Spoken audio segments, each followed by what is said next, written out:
Good morning. So I'm on my way to attend Mass at St. Patrick's Cathedral, just south of Central Park. Because today is the anniversary of 9/11, my path here was obstructed by a large special event full of buses, which means I'm running about 15 minutes later than I'd like to. So I'm gonna get there either just on time or not at all. We'll see.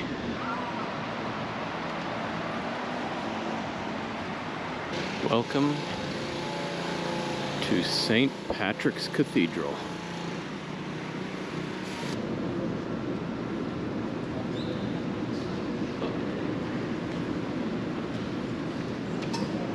So it was a beautiful service, but fairly empty. They call it the city that never sleeps, but I guess at 8 a.m. on a Sunday morning, that's not true. So now I'm gonna do the audio tour. So here are the cathedral's immense bronze doors. Actually, if you look closely, that is St. Francis Cabrini, who happens to be the little-known patron saint of my hometown church back in Wisconsin. Small world. Dull day for those of us further removed.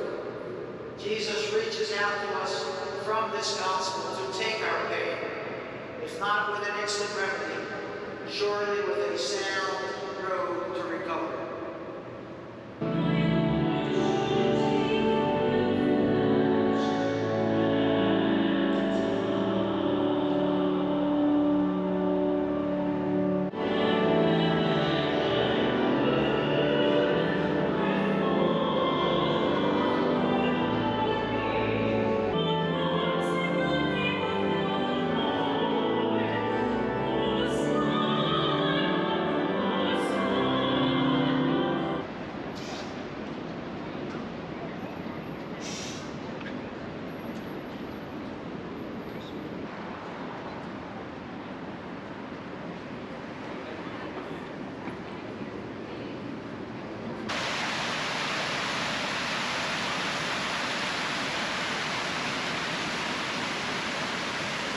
Welcome to the Rockefeller Center.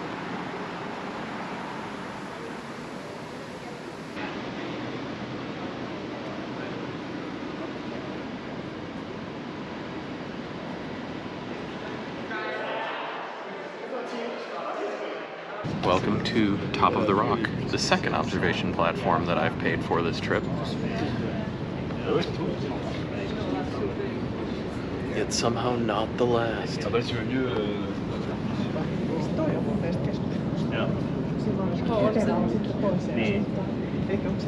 There's the Chrysler Building.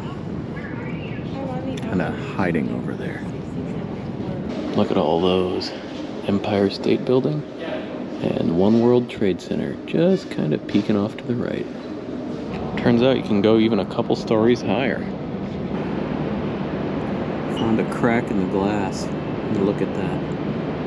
Freedom Tower, Statue of Liberty, Empire State Building, and Chrysler peeking up over there on the left. And up there is the left half of the bridge of a Star Destroyer. Next stop, MoMA.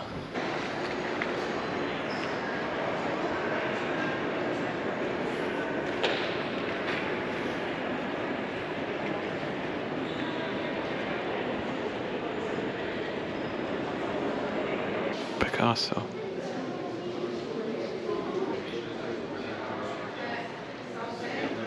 Picasso's charnel house still beats the artificially generated ones.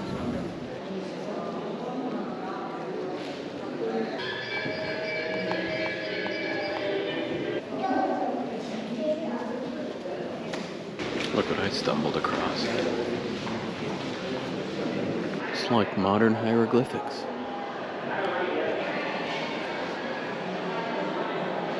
This looks exactly like what I'm gonna eat later.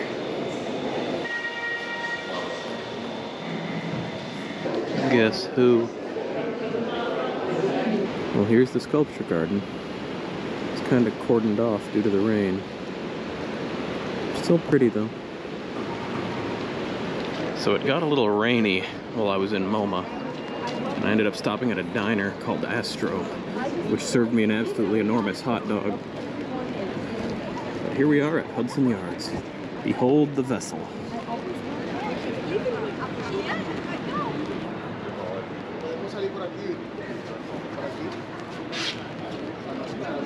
So they wouldn't let me go inside it, at least not very high. On the plus side, there's a bunch of shops here, and I kind of need a new belt, so signing off for a little while. Welcome to the Empire State Building.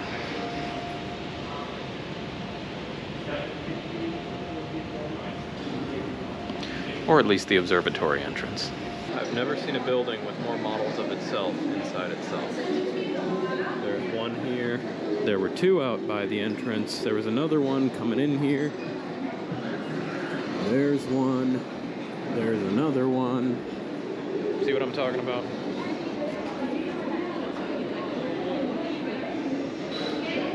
Old relay controllers. How cool is that?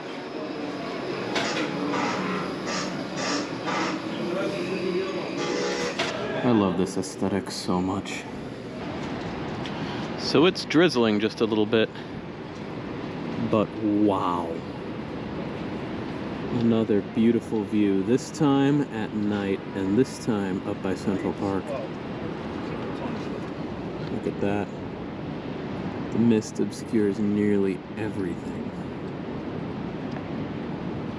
You can still see some lights out there in the grayness. It's very wet and windy out here, but I'm afraid if I take out my umbrella, I'm gonna lose it. Yeah, this side's even worse off. You can just barely make out the river over there. And there's the Chrysler Building, all lit up. Still my favorite. Beautiful. I'm told that at some point soon they might reopen the observation deck on that one, so I'll definitely have to come back for that. Finally, looking that way, there is not Central Park. Should be over there. It's kind of hidden. Let's look down real quick and pray that this wrist strap holds.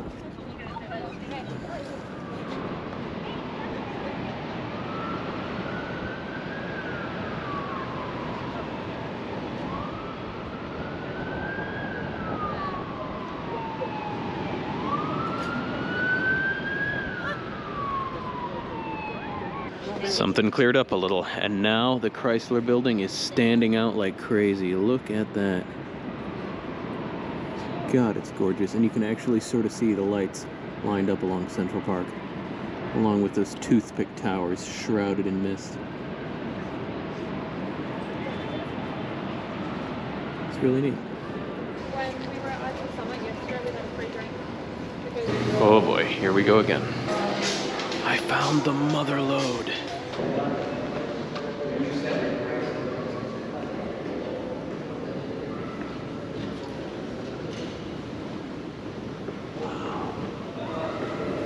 This is such a beautiful place. If I ever design a building, it's got to look a lot like this inside. And out we go.